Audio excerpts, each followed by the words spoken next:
Welcome, everybody. It's delightful to be here with all of you, and I'm excited to be here with the coach and the governor, and I know what you're saying about me. He's the athletic one.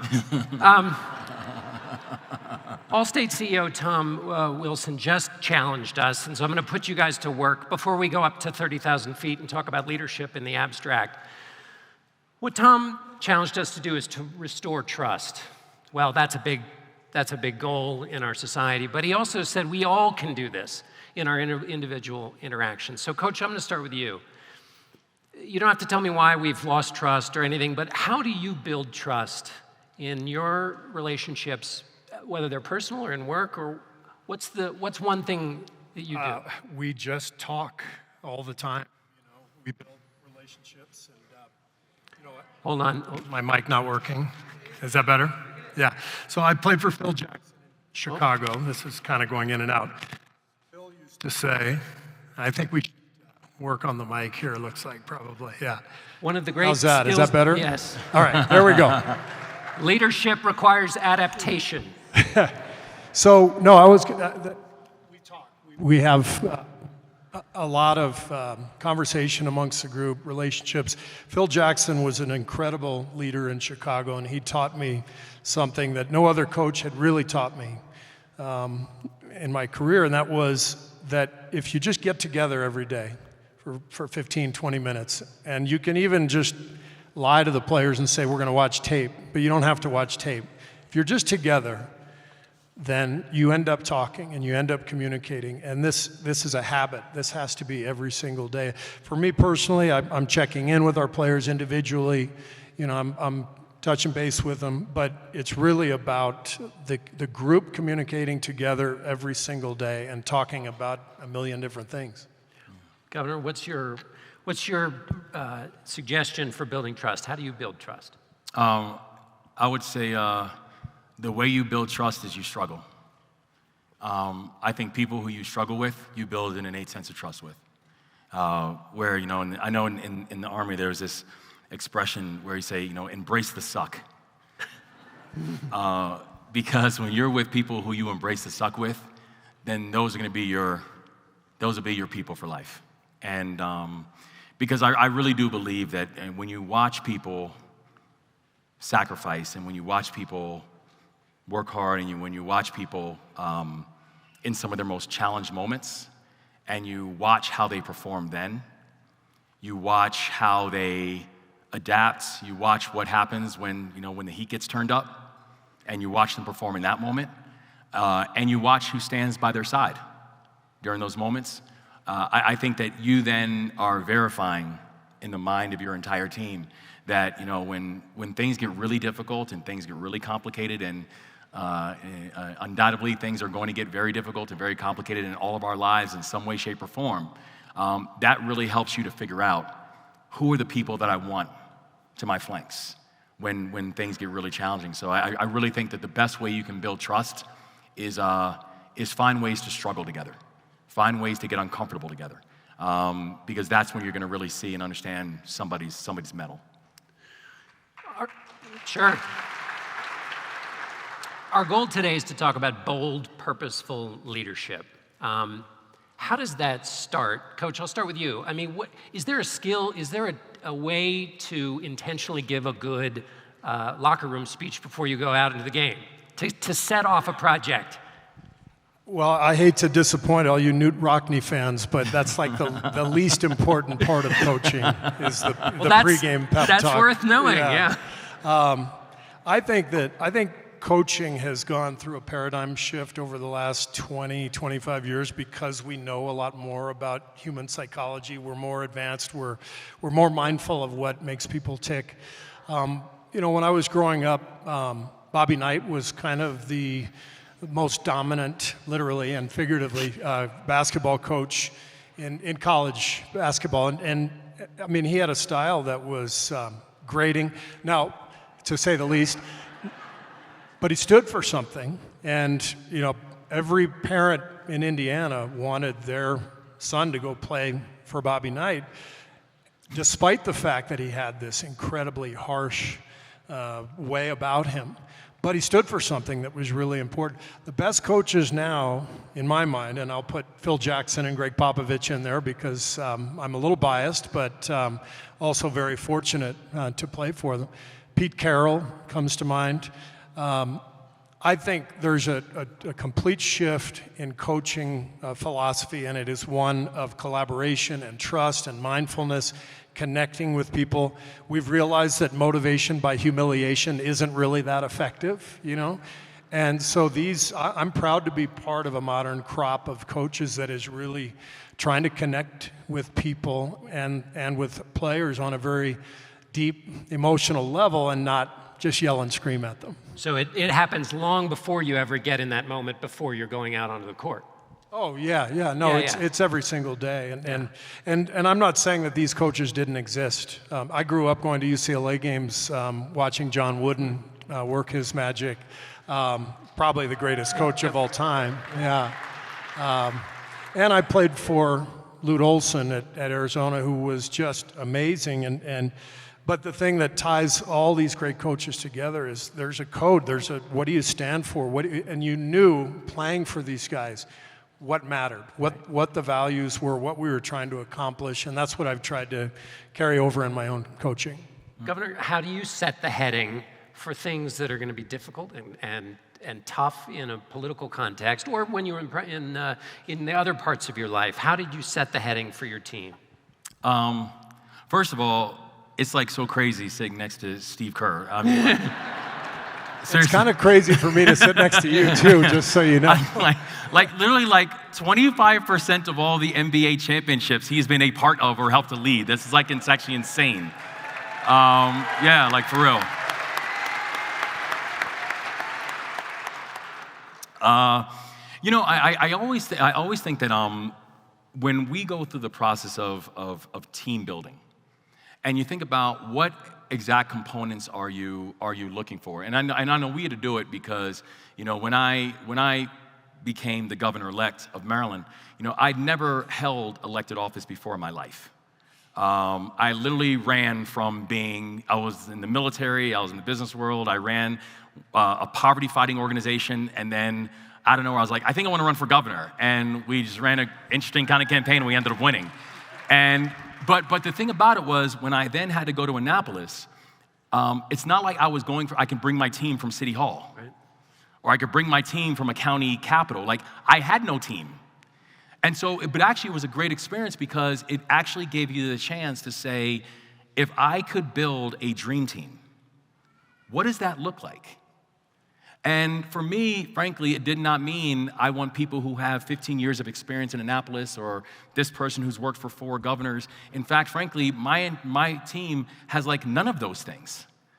I wanted to find the people who were the top social entrepreneurs, the people who had run social service platforms, the people who were CEOs of businesses and organizations, but people who fundamentally had humanity at the core of what they did. People who,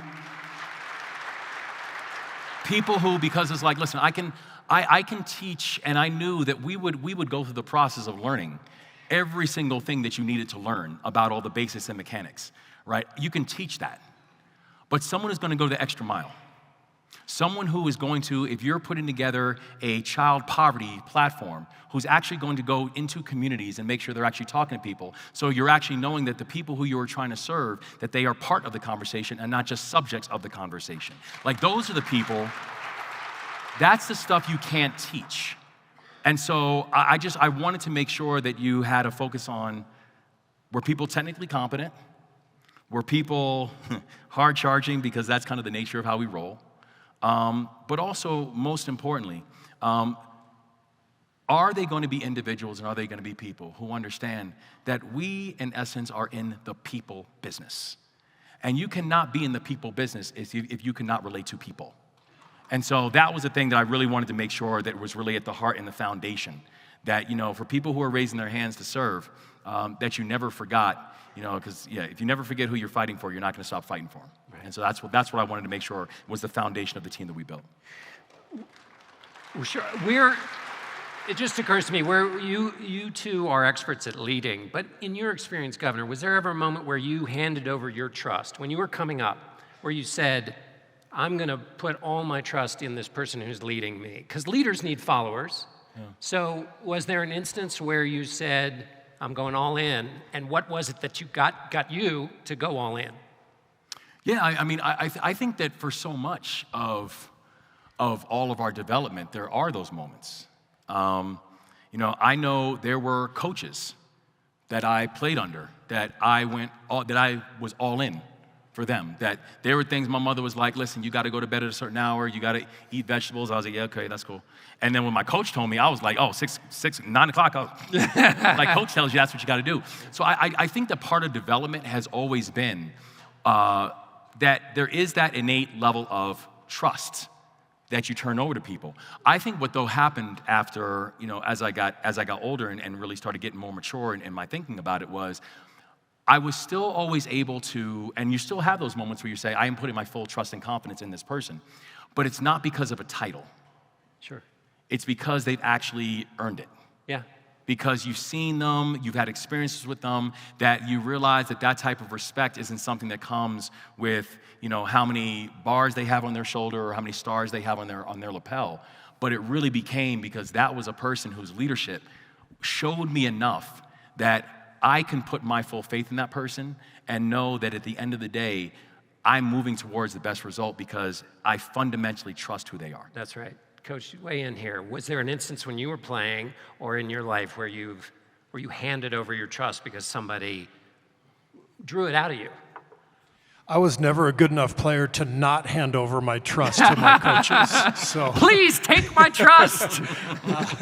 I think it's one of the beautiful parts of being part of a team that actually has a clear vision and a chance for success. And when it happens, it's hard to quantify it.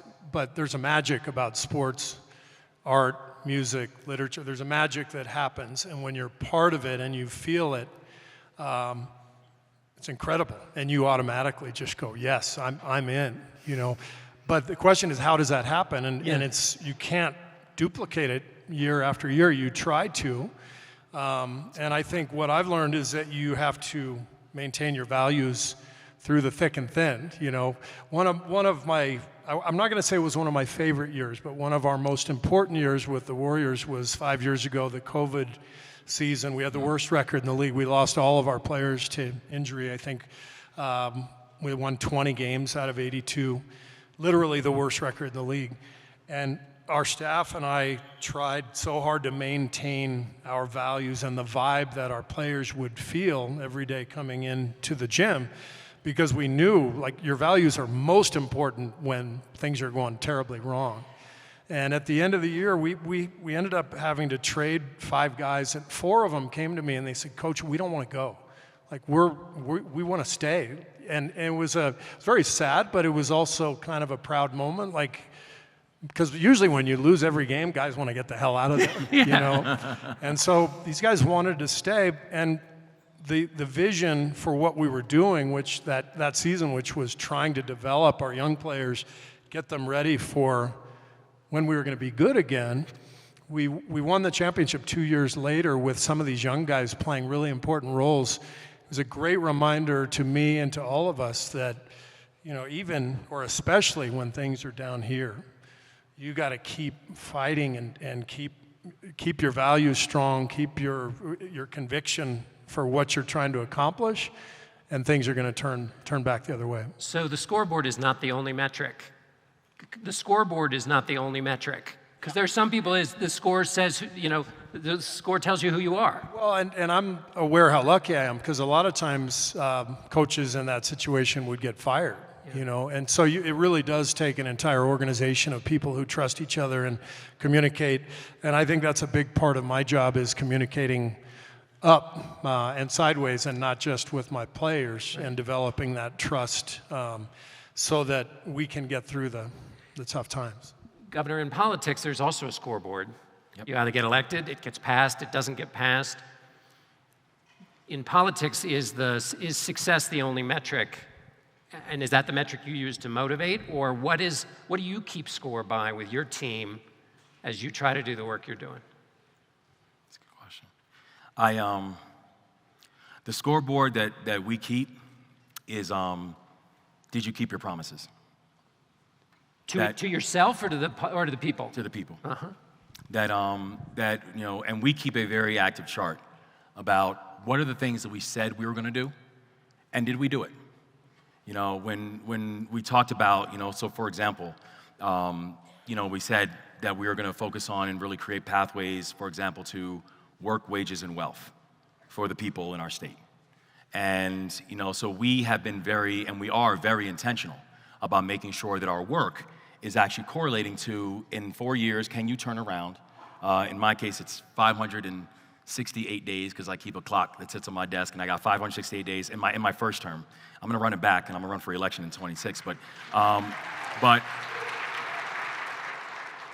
did you keep your promises? And so we can look back. So right now, for example, where we talk about work, where we said we're going to make sure that we can get more people inside of a workforce. And, we've done things like, we've, increased apprenticeship and trade platforms by 722% within our state. That we have created the first service year option in the history of this country, where every high school graduate in our state now has a chance to have a year of service to the state of Maryland that gets them into the workforce.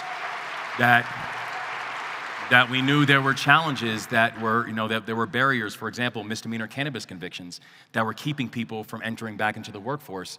And so I signed the largest mass pardon in the history of the United States, where I pardoned 175,000 misdemeanor cannabis convictions to get people back in.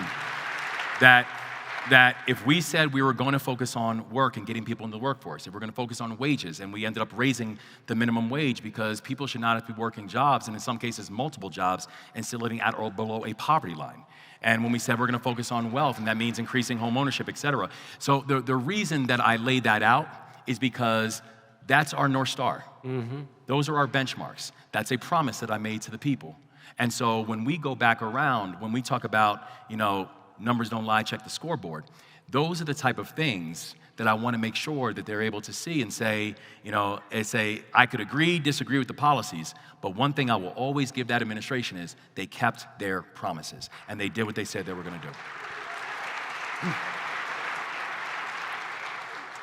Coach, when you were in that period where you had the worst record and you were trying to stick to your values, you talked about leadership that is more empathetic, more in touch with your players. Does that include, and does it allow for you to say, hey, I'm scared here too. I might get fired.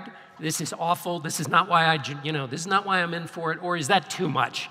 Can you still maintain the coach role and also be basically honest? I assume you weren't gleeful that the scoreboard was ending up the way it was. I mean, I think, one of the things we try to do, especially with our young players, is we teach them right away. Here's the deal with the NBA and professional sports. You get paid a lot of money. You get to do something you love. Right. And it's awesome. But you're going to get injured, booed, traded, cut. Your career on average is going to last 4 years, and then you got to go do something else. There's a lot of reality that has to be expressed. And so the young players need to learn about the league, and the message is that you are your own best asset. And then the trick is to understand, for these young guys, many of whom aren't going to college, they're playing maybe 1 year of college, you have to understand that to be your own best asset, you also have to commit to the group and not necessarily yourself. So that's a tricky needle to thread, right? But the older guys, they understand that. And if you have great internal leadership, like we do with Steph Curry and some of our other guys, there's kind of an education for the younger guys about what this league is about. And when I give that talk, I tell them, I'm in the same boat. I could get fired. The average NBA coach lasts 2.5 years. And if I didn't coach Steph Curry, I would have lasted 2.5 years. So, kind of part of it. It's funny. When he said you'll get booed, you'll get traded, your career lasts 4 years, I thought he was talking about politics. Yeah. Sounds like a Wednesday for you. Yes. Thank you for that segue. Oh my gosh. This is like, I feel like we're engaged in some sport because you both are in high-profile professions where the tiniest little thing, and now I'm going to address the question to you, Governor, the tiniest little thing gets picked apart. They go right to your heart. They tell you it's because you're weak. It's because of all these things. How do you manage it? Two things. How do you just keep your head right? And secondly, how do you lead people and say, keep your eye on the prize, don't listen to the noise, just do what we're supposed to do? Yeah, it's interesting because sometimes people will say like, oh, did you hear what so-and-so said about you on, Twitter? I was like, no, because I don't go to Twitter. I mean, like, I'm just a big believer in this idea that, don't let people that don't matter too much matter too much. And I just feel like we spend like this inordinate amount of time on things and on people and on foolishness that they are doing it for clickbait. They're doing it for their entertainment. They're doing it for their advancement. They're doing it because they like looking at how many likes and whatever you get.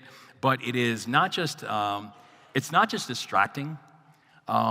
It's also something that I think is just deeply disruptive if you actually care about the work that you're doing.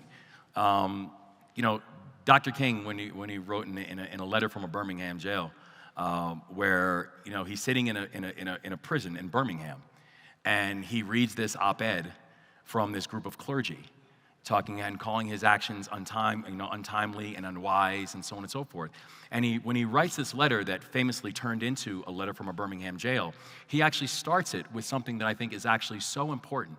He said, if I responded to every single piece of negative thing that was said about me, I and my assistants would never have time to actually do the work. Mm-hmm. But he said, but because you all are people of faith, I'll take my time to completely dissect and pick apart and demolish your entire argument. But say something that could sustain for 70 years that's to be exactly quoted by right. you. but there is something to that, yes. that, if we spend our time trying to, if we spend so much time on things or people that don't matter too much, then I think you are never going to actually do your job and do your work, which is why people actually have you there in the first place. That's right. I think what you're saying is just get off Twitter.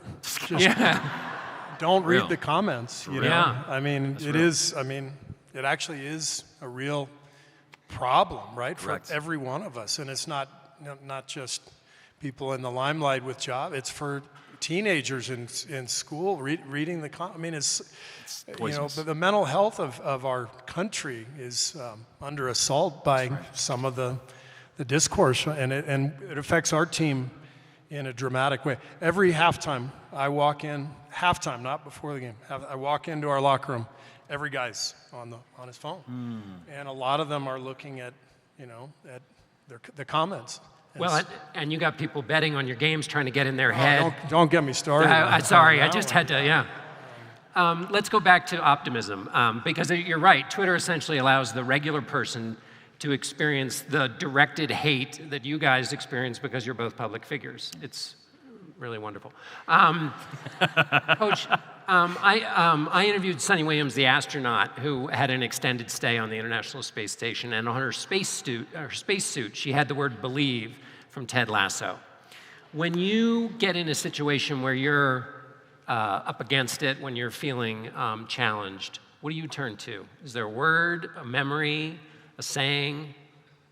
I would say humor. Everybody responds to pressure differently. I was not a player who naturally responded well to pressure. I was thinking too much about the outcome instead of the process. It took me half my career to understand that I had to immerse myself in the process and not think about the outcome. I don't think Steph Kerr has ever thought about the outcome as he goes through his incredible array of shot making. And that's a gift. Michael Jordan was the same way. Like, the lack of fear of failure is something I could only dream of, And so I think breaking through to each guy, for me, is a matter of perspective and humor and the reminder that what we do is, we're so fortunate to do it, but pick up the news, read about Gaza, read about Ukraine. Like, if we lose this game, I think we're going to be okay, Yeah. So how do you, yeah. Coach, do you... But, goddamn, I want to win so badly, So how do how do you find that balance? And I think the best coaches I had, Lute Olson, Greg Popovich, Phil Jackson, there was this amazing sense of perspective and joy and humor and competitive desire all mixed into this cauldron. And I witnessed it, I observed it. It's exactly how I approach my life and my job. And it's really helpful that, honestly, that Steph Curry shares, I think, the exact same values and perspective. And so the fact that we've been able to work together and we share these values has just been an absolute godsend for me. Yeah. Governor, is there a thing you turn to, a person, a saying, a memory in these moments when you might break down and look at Twitter and let it affect you, or Yeah. I think my grandparents. My grandfather was a minister. My grandmother was a school teacher, and obviously my grandparents both had deep Jamaican accents. My grandfather had a very deep Jamaican accent, and he was maybe the most patriotic American that I've ever met in my life. And right before I left for Afghanistan, they actually gave me a little Bible. It was like one of those New Testament, the little green ones. And I would stick it in my flak vest before I went on every mission. And in the front of that Bible, they just wrote 4 words. They wrote, "Have faith, not fear." Have faith, not fear. Have faith, not fear. And I used to actually literally recite that before I went on every mission. I'd be literally sitting in the back of like a Chinook or a Humvee's, like, have faith, not fear, have faith, not fear, have faith, not fear, and just trying to control my fear. And but I think those have been some of the most important words that I've managed to live by, because I just feel like in the times where I have let fear kind of lead me, and that's why I love your point, Coach. At the time I've let fear lead me, the result has never turned out to be good. And at a time when I was just like, listen, I'm letting faith take over. Yeah. On this one, the results always ended up a little bit more positive than I could have hoped for. People say hope is not a strategy, but in a way that is hope. I mean, you are hoping in things unseen. You are having faith, not fear. Yeah, but also I do think there is this idea that it's hope. But I think part of the power, and one of the reasons that, again, I love what Coach is talking about, where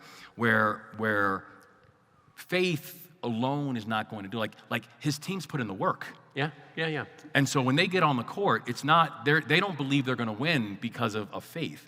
They believe they're going to win because we've worked harder than the other team in preparation for that moment. And so I do think it goes like, in fact, going back to biblical passages, it's this idea about, faith is important, but faith without work is dead. Yeah.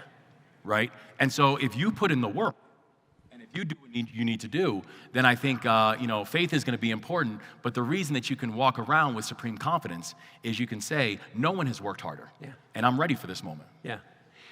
Talk a little bit about that work ethic, Coach. Snoop Dogg, of course you expect me to quote him, said,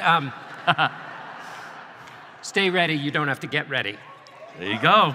Go ahead, John. So, hey. Can I get a witness? Anyway, Coach, give us something that would be really surprising about basketball that is a part of being ready.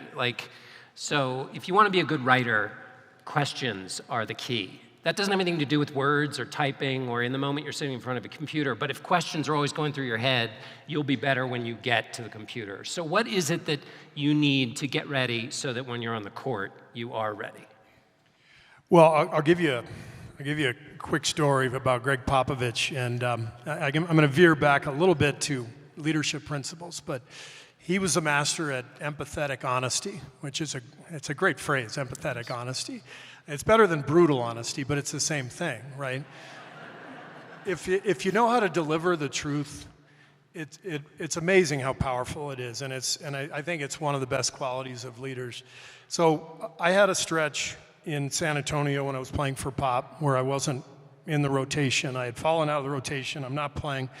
And sometimes NBA players have this thing where they, instead of, if they're protesting a little bit, if they're a little upset about their spot in the rotation, instead of sitting on the bench, they sit on the floor, And it's a very subtle protest, right? Sure.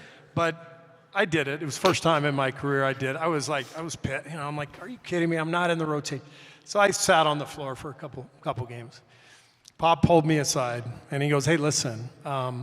Didn't say it in front of the team, but he just said, hey, listen, the reason we signed you is because of who you are, your character, what you bring to a team. And I see you sitting on the floor. That's not who you are. You're a sit-on-the-bench guy. You're a pull-for-the-group guy. Yeah. And if you sit on the bench, you're going to be ready for when your time comes again. And I was like, oh, God, he's right. And it was such a humbling moment, but such a beautiful moment, too, because we're all human. We all get disappointed. We all have a tendency to let our guard down. But if you're busy worrying about your own plight, your own stuff, there's no way you can stay ready. And so I talk to my guys all the time, and I really connect more with guys 8 through 15 than 1 through 7 because I was 8 through 15, And I talk to them all the time about this concept of stay ready, your chance is coming, your chance is coming. And in an 82-game season, it always does. There's just attrition and injuries and everything else. And so a big part of my job and our players' job is to understand what that means to stay ready. It's emotional engagement as well as the physical aspect of it. Oh, I love that. Governor, when do you know to yell or do you never yell? No, I yell. I don't know. I mean, there's definitely not a moment where it's like, okay, in X situation you yell and Y situation you don't. I think what it is there always has to be, even when you will raise your voice, I believe a really important component of leadership is still control. And I actually think that there's two things that happen when you find leaders that are constantly yelling and are constantly loud. One is it's actually less effective because people start drowning you out. And the second thing is oftentimes yelling correlates with lack of control. That the people oftentimes when you are yelling and screaming, what's coming out of your mouth is actually not helpful. Right. And so I do think that, there's definitely times when you're going to get upset. There's definitely times you're going to get frustrated. There's definitely times when you feel like what you asked for is not happening. There's definitely times and that's just natural, that's just human instinct. But the reason that I'm always careful on yelling is because I think in many ways you lose the plot. Mm-hmm. What is it you're actually trying to get done? What do you want them to receive? What do you want them to do? How do you want their behavior to change? And I just believe there's a lot of ways to do that where people will sometimes have meetings with me and there is no question, they walk away completely understanding the assignment. And they understand what I'm looking for, and you did not produce what I'm looking for. And let me be very clear, and I'll say it one more time, this is what I'm looking for, right? So I get that, but I am careful on the idea of the people who are just constantly yelling, because oftentimes it's not just that people will block it out, it's that people then eventually will forget what you're actually trying to say in the first place. Yeah, sure. And you're not gonna actually accomplish anything. I wanna ask you something, because I believe in the same thing, but I also believe in the you gotta yell at them one time a year theory. You gotta let them know. You gotta let them know. Yeah. Collectively or individually, you got to yell at them? No, as a group. As a group. Okay. Yeah. But no, I think it's similar. It's kind of, this is like being a good parent. Yeah. It's like what you really want your kids is to just fear that you're going to yell at them. Healthy dose of fear. Yeah, you don't actually want to yell at them, but if they just think so. I don't know. It's not when we yell at people in modern coaching, it's not like you're not dehumanizing people. You're yelling about the product, what's happening. So it can't be of a personal nature like it was 50 years ago. Right. So there's a different sort of tone to it. But I absolutely believe, and I think this goes back to what you were saying, control. Like, I am all about collaboration and humanity and really empowering our guys. But if they don't think I'm in control, that's right. Then I'm in big trouble. That's right. And so how do you find that balance? I think that's what leadership is. Right. That's exactly right. I'm going to ask you both a version of the same question. You both lost your father at very young ages. Governor, I'll start with you. Explain how that affected you, and then tie it to this. How much I was introduced to this idea many, many years ago at Aspen by David Brooks, the idea of living to your eulogy, not your resume. When you leave your legacy, that you think more about your eulogy than your resume. So, thinking about having lost your father at a very young age, and thinking about the legacy you want to leave behind as a leader, what thoughts do you have about that? And you're getting the same question, Coach. No, it's true, because I have two memories of my father. He died in front of me when I was months from my 4th birthday. And the second memory that I have was when he died in front of me. And so I feel like at a young age, I got a very clear understanding of life's impermanence, and that nothing is promised. And I think it has helped to drive and guide me, because like when I'll hear people talk about, well, I'm gonna do this in 5 years, and I'm gonna do this in 10 years, and 15 years, I'm gonna do this, I literally just think to myself, like, who promised you that? Who did you talk to? Because I know I've never talked to anybody who said, hey, Wes, you've got 5,614 days left, so pace yourself. That, listen, life is, there's an impermanence that comes to it. And I think the thing that I've kind of learned from it, and the way I think it's helped to guide me, is I really do try to believe and live in a way that I think he would be proud. That, I'm proud that I have his name. I'm proud that his DNA runs through me. I'm proud that I can try to carry on a legacy that he first, that I hope that he first believed in. And so I guess when you talk about the eulogy, I just really hope, because I really do believe that one day I'm gonna see him again. And I just hope that the time when I get a chance to see him again, that I know we'll be able to look at each other and he can say that, you made me proud. And that's what I hope for.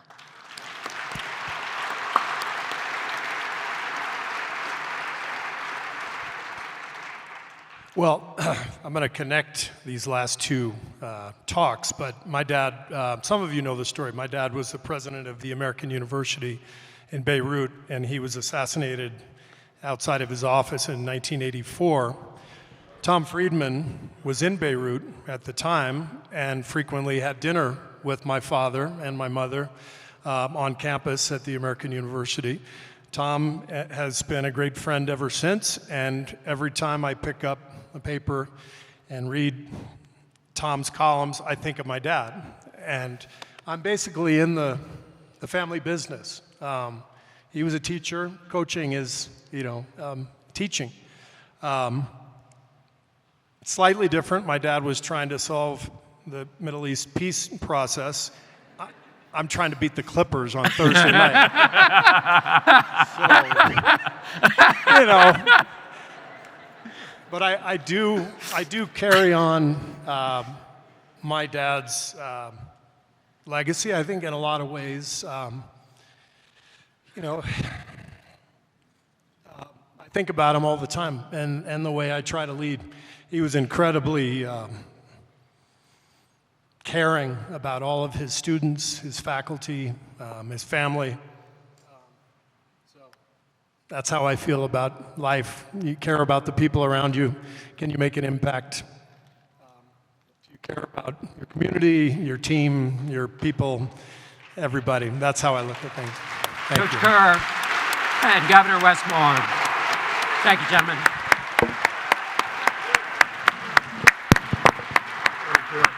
What a pleasure, man. What an honor. That was great. That was great, man.